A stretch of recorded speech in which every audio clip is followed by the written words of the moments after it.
from our discussions earlier, you already know that based on structure, sentences can be either simple or compound or complex. Now, a sentence can be transformed into different forms without changing the meaning of the sentence. So, this means that we can change a simple sentence into a complex sentence or a compound sentence and vice versa. So, what does this actually mean? When you are changing a sentence from one type to another, you have to ensure that the meaning of the sentence remains the same.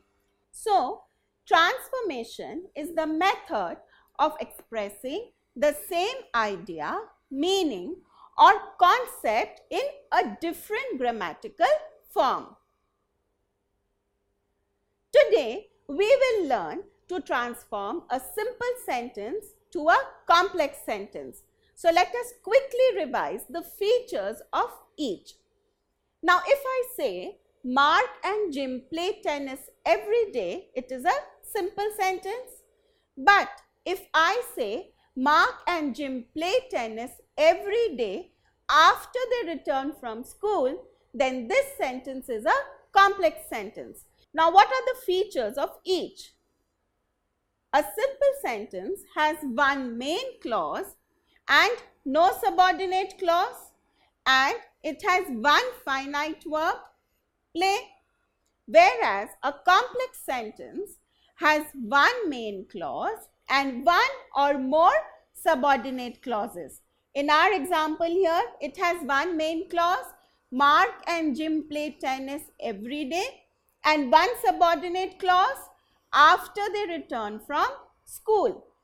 And it has two or more finite verbs. What are the finite verbs here? Play and return. And these clauses are joined by subordinating conjunctions or relative pronouns or relative adverbs or question words. In our example here, they are joined by the subordinating conjunction after. So, let us see now how we can transform a simple sentence to a complex sentence. Having said that, remember that not every sentence can be transformed. He bought his cousin's old car. Now, this is a simple sentence as it is made up of one independent or main clause and it has one finite verb. What is the finite verb here? Bought. Now, how will we write this sentence as a complex sentence? Let us see. We can write it as, he bought the old car which belonged to his cousin. So, this part of the sentence, he bought old car, has been retained as our main clause. He bought old car. Now, we have included the to specify which particular old car we are talking about. Then, this part, his cousins, has been transformed or changed to a clause which belonged to his cousin. Now, this clause is doing the work of an adjective, and so it is an adjective clause, and this clause is starting with the relative pronoun which, so this becomes the subordinate clause. And what are the verbs here? We have two verbs here, bought and belonged. So, this sentence is a complex sentence. Now, we can write another complex sentence from the same simple sentence. What can it be? We can write it as, he bought his cousin's car which was old. In this case, what have we done? In this case, we have taken this part of the sentence, he bought his cousin's car as the main clause.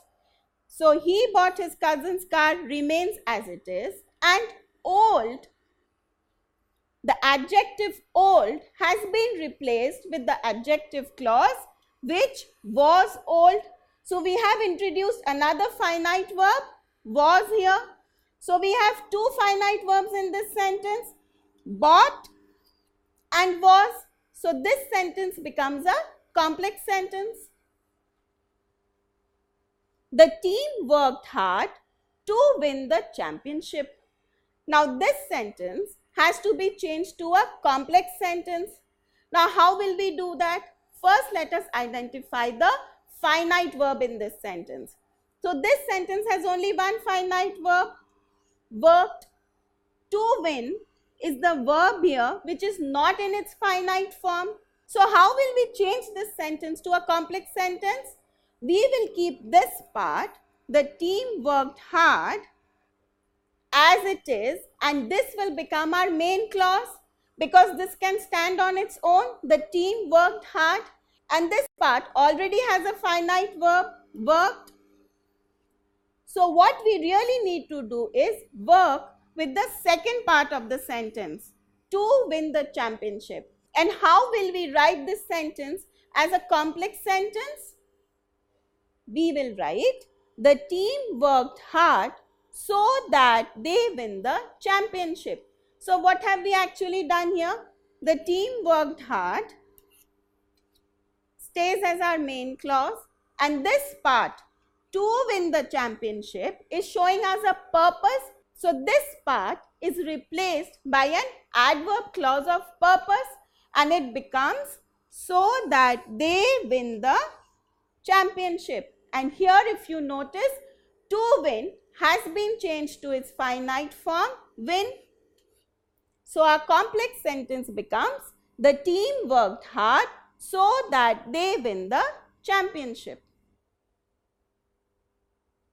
In spite of having a good storyline, the movie failed to impress. Now this sentence is a simple sentence having only one finite verb, failed. Whereas there are many more verbs in this sentence. What are they?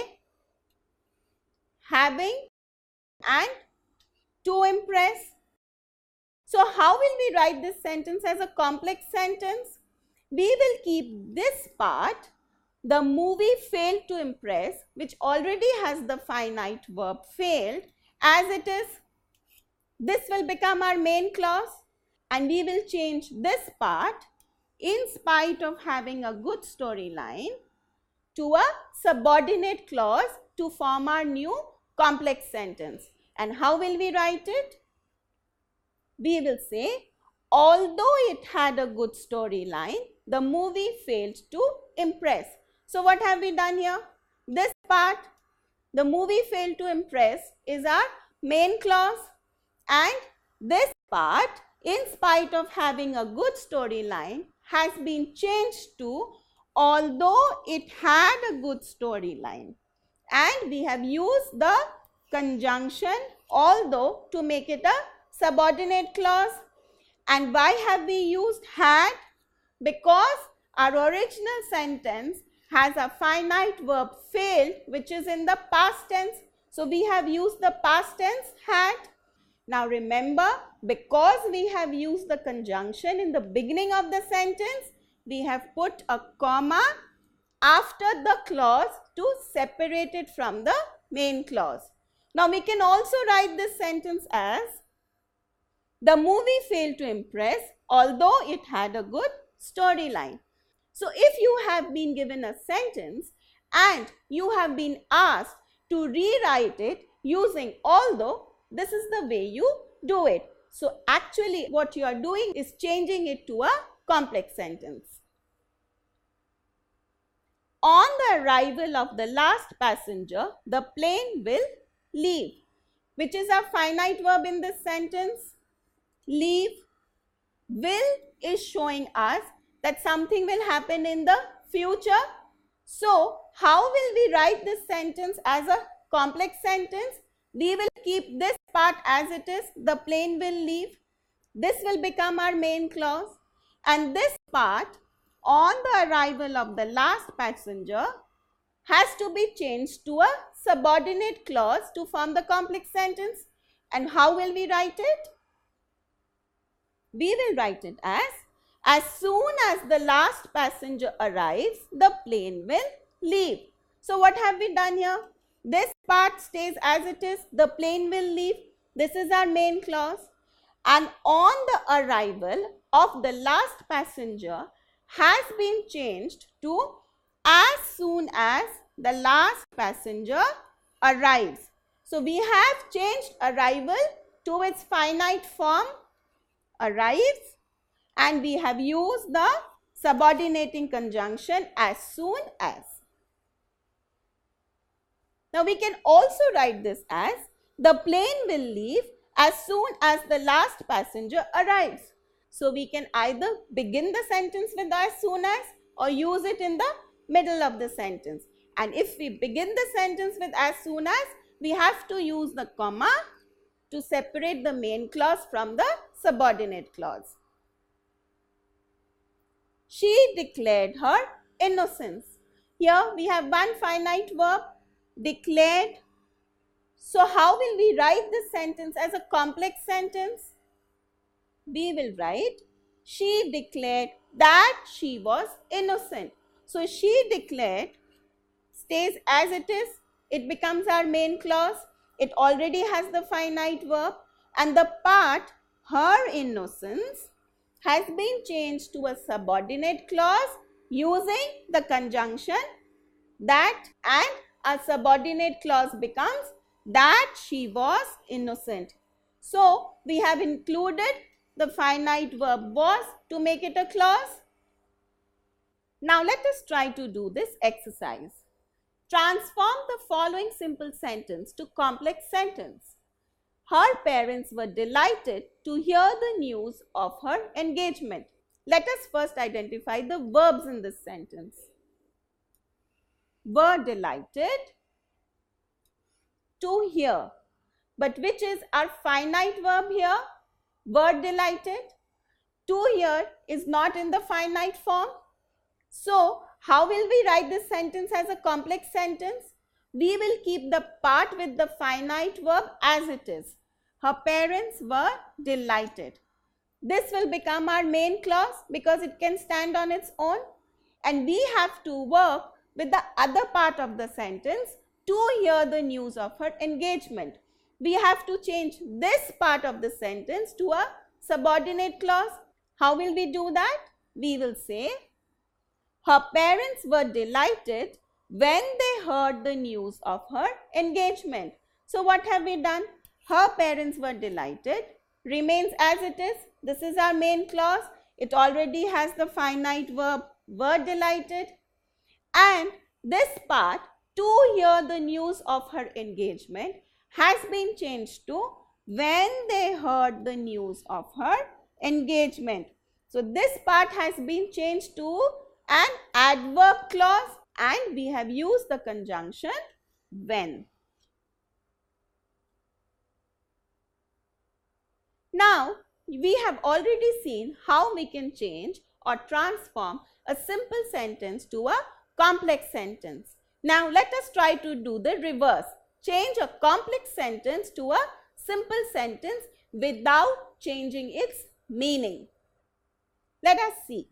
We came across a hut where a peasant lived. Now here, we came across a hut where a peasant lived has two clauses. We came across a hut is our main clause. Where a peasant lived is our subordinate clause, which is doing the work of an adjective here. And this sentence has two finite verbs, came and lived. So now we have to change this sentence in such a way that we have only one finite verb left. So let us see how we will do that. We will write it as we came across a peasant's hut. So what have we actually done here? We have kept this part, we came across a hut, as it is, we came across a hut, and this part where a peasant lived has been reduced to peasants, which is a possessive noun. So what have we done? We have removed lived, one finite verb, and we have removed the relative adverb where to form peasants. So we have we came across a peasant's hut, which is a simple sentence having only one finite verb came. I was happy that I was going on a world tour. Now this sentence is made up of two clauses. I was happy is the main clause. That I was going on a world tour is the subordinate clause which is doing the work of a noun. So it is a noun clause here which is starting with the conjunction that. So how will we write this sentence in such a way that it has only one finite verb? Right now it is having two finite verbs, was and was going. So we will write this as I was happy to go on a world tour. So what have we done here? I was happy remains as it is, and that I was going on a world tour has been reduced to go on a world tour. So was going has been changed to its non-finite form to go. And we have I was happy to go on a world tour, which is a simple sentence having only one finite verb, was. Jaipur, which is known as the Pink City, has beautiful palaces. Now this sentence has one main clause, Jaipur has beautiful palaces, and one subordinate clause which is known as the Pink City, and it has many finite verbs, is known and has. So how will we write this sentence in such a way that it is a simple sentence having only one finite verb? Let us see. We will write it as Jaipur, known as the Pink City, has beautiful palaces. So what have we done here? Jaipur has beautiful palaces, stays as it is. This part has one finite verb, has, and which is known as the Pink City has been reduced to known as the Pink City, and is known has been changed to its participle form, known. So we have our simple sentence, Jaipur, known as the Pink City, has beautiful palaces. The young girl was so tired that she could not work. Now this sentence is showing us how tired the young girl was. It is telling us that she was so tired that she could not work. So in this sentence, we have an adjective following so and that following that adjective. So whenever we have sentences like this, there is a special way of transforming it into a simple sentence.